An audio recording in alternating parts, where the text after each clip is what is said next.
ஆலயா cotton வேட்டிகள் ஷர்ட்டுகள் wedding celebration.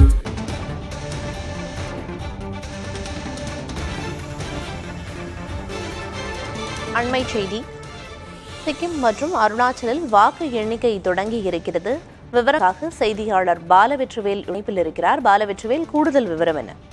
Priyadarshini, 2024 மக்களவை தேர்தலுக்கான வாக்கு எண்ணிக்கை ஜூன் 4ஆம் தேதி நாளை மறுநாள் நடைபெற உள்ள நிலையில இன்று முன்னதாக அருணாச்சல பிரதேசம் மற்றும் சட்டப்பேரவை தேர்தலுக்கான வாக்கு எண்ணிக்கை நடைபெறுகிறது. தொடங்கியிருந்தது 6 மணிக்கு சரியாக வாக்கு எண்ணும் பணிகள் தொடங்கியுள்ளது.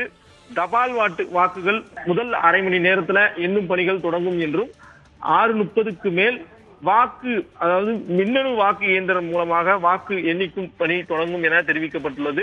அருணாச்சல பிரதேச மாநிலத்தை பொறுத்தவரை 82.95% வாக்கு பதிவு நடந்துள்ளது. வாக்கு எண்ணிக்கை முடிந்து மொத்த ரிசல்ட் வெளியாகிறதுக்கு ஒரு 5 முதல் 6 மணி நேரம் மட்டுமே ஆகும்.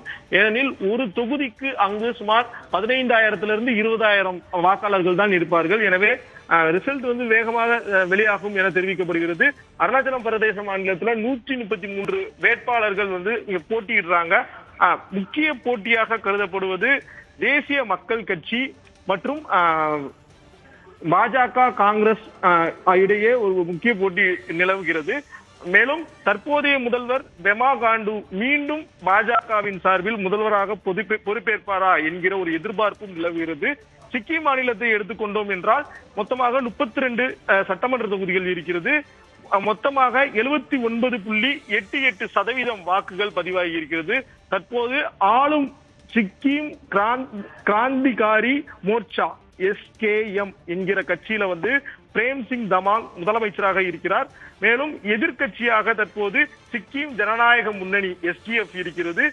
இந்த 2 கட்சிகளுக்கும் இடையே கடும் போட்டி நிலவுகிறது. இந்த 32 தொகுதிகள்ல தனி பெரும்பான்மை பெற கட்சி ஆட்சி அமைக்க முடியும். தற்போதைக்கு சிக்கிம் ஜனநாயக முன்னணி SKM SDF தவிர்த்து பாஜகவும் காங்கிரசுமே சிக்கிம் மாநிலத்துல களத்துல இருக்கிறாங்க. இந்த 2 மாநிலத்தினுடைய சட்டமன்ற தேர்தலுக்கான வாக்கு எண்ணிக்கை பணி தற்போது தொடங்கி இருக்கிறது. பிரியதர்ஷினி, நிச்சயமா சிக்கிம் மற்றும் அருணாச்சலத்துல சட்டப்பேரவை தேர்தலுக்கான வாக்கு எண்ணிக்கைங்கிறது தொடங்கி இருக்கிறது. இன்று காலை 6 மணிக்கு பொறுத்திருந்து பார்க்கலாம் முடிவுகள் என்னவாக இருக்கிறது அப்படின்னு. விவரங்களை வழங்கியதற்கு நன்றி பாலவெற்றிவேல்.